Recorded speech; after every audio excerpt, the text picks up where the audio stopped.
going to look at now is taking a sound clip and working with the pitch of that soundtrack and how you can change the pitch and then how you can mix pitches together to create various harmonies.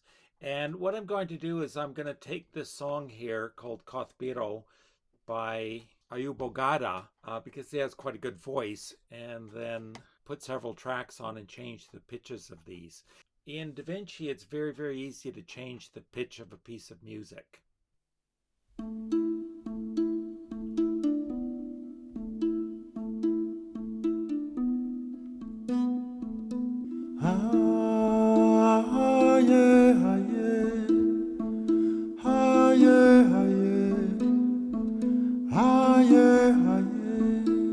So we'll take about 52 seconds of that, and then we're going to put one of the clips on the timeline, and then we're going to change the pitch of it, and then we're going to stack 3 of them together to actually create an interesting harmony.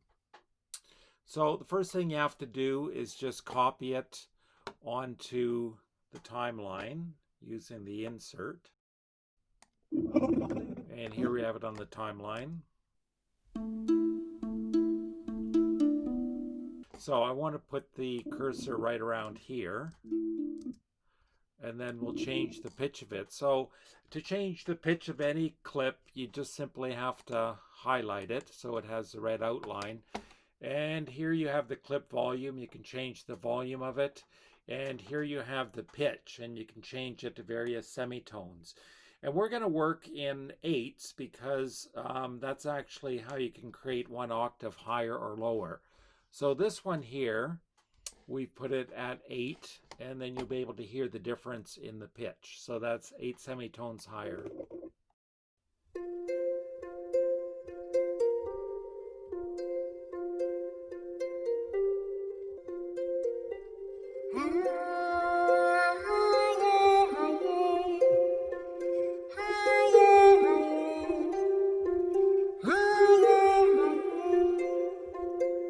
So there you can hear it sounds something like a child's voice, and you notice that it hasn't changed the actual timing, only the pitch. So we're going to undo that, and here you can see as you undo it, it actually changes the number up there. And then we want it to make it -8, or you can actually just type in the numbers -8. And that will be an octave lower than the mid-range, or 2 octaves lower than the higher range.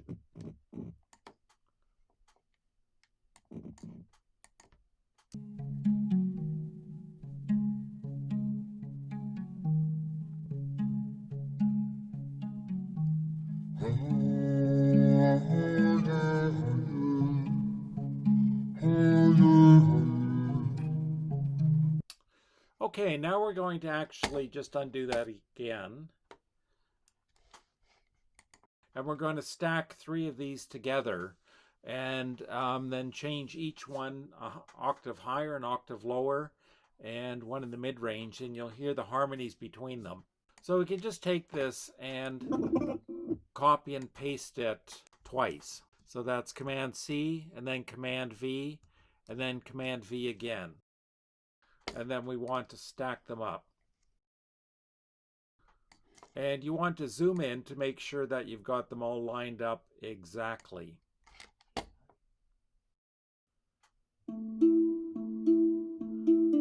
And if they're exactly lined up, you'll hear no distortion at all. So, very simple. We take the top one and we'll put 8. And then we'll take the bottom one. And if you want to make sure that you've changed the volume, you could mute the other 2 and just listen to it. That's muted. You can undo those. Maybe mute the other 2, and we'll take this bottom line and we'll put that at -8.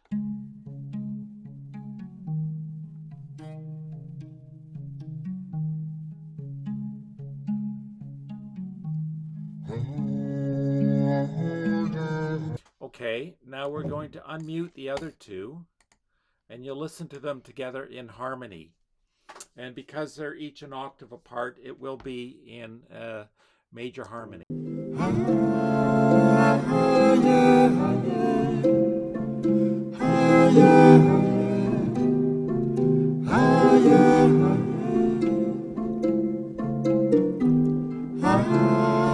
Now, let's say that you want to do something where you actually change the harmony and make it more of a discordant harmony.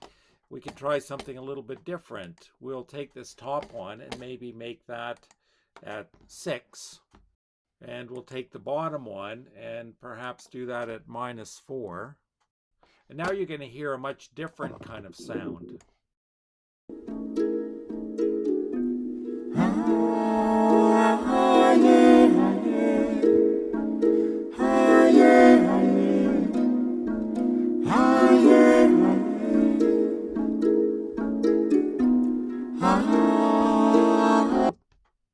There you go. There you have a discordant type of harmony together.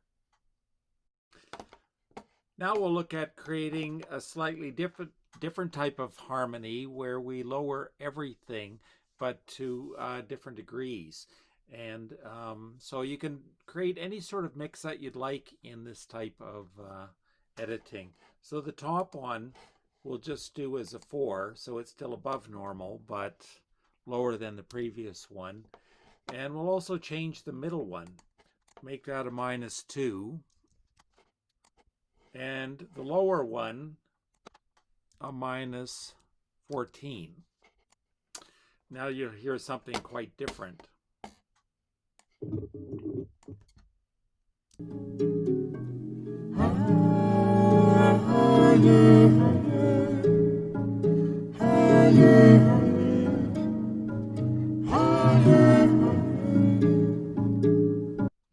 And now we'll try one other type of harmony and take that top one and actually make it quite high.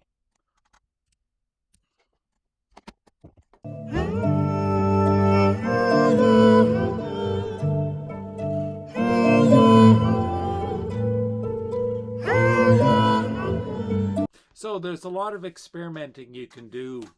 Now we're going to try something where we can actually create a sense of space using the recording of a bee, and in this case it's quite a bit different than doing it in Premiere. In fact, it's a lot easier using the pan right up here, the actual pan function. So what you need to do is you just click on whichever soundtrack you want to listen to. In this case it's going to be a bee.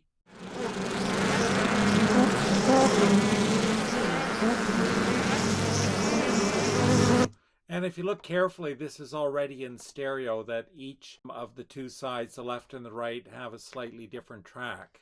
So what you want to do now is just to put this onto the timeline, and you can expand it a little bit just to see a little bit more clearly what you're doing, and then you can expand this also. And once more you need to highlight it, and then you're going to use the pan tool, which moves the sound between the right and the left speakers.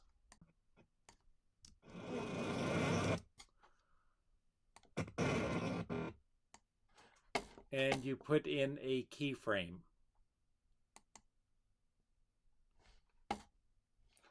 And your pan is at 0 right there. So it's right between the two. Now you could move your cursor ahead,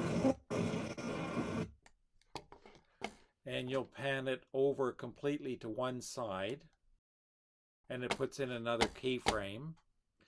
And then you can move it and pan it to a different spot. And when it's 100% on one side, you'll hear the B 100% in one ear, and when it's in the middle, you'll hear it as if it's kind of very close to you. And then when you hear it pan to the other extremity, it'll sound like it's kind of far off to the left ear.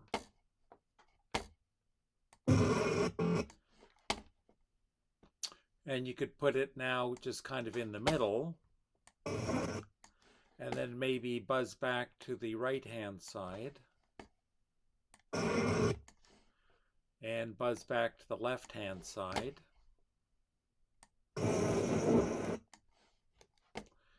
and then perhaps back to the middle. A little bit to one side, a little bit to the other side, more to the middle, and then off to one side. Now you can go back here and you can adjust the volume so that it sounds closer and further away at different times. So go back to the beginning, and then we're going to put a keyframe there. And this way you can have it not only moving back and forth, but further and closer to you. So we're going to do this quite randomly, and then I'll export it. So we'll make this a little bit quieter to start.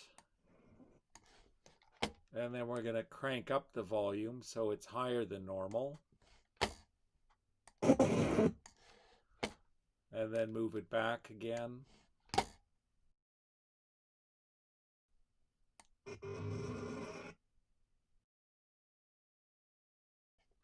I'll move it to the next spot and crank it down. And you can see that the volume in here changes as you move it.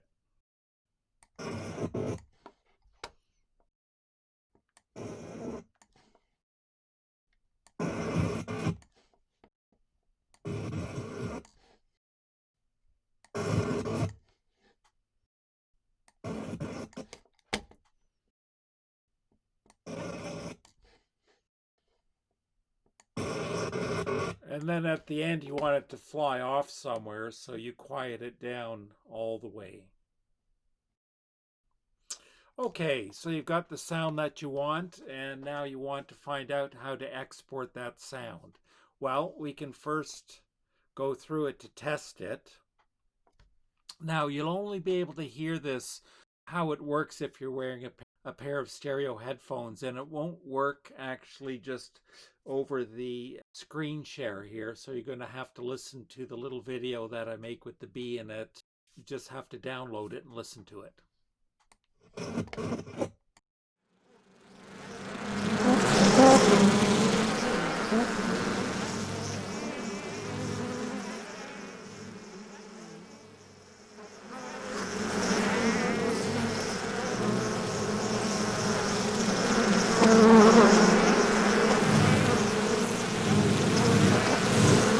And if you watch up here, you can see these toggles move back and forth as you progress through the soundtrack.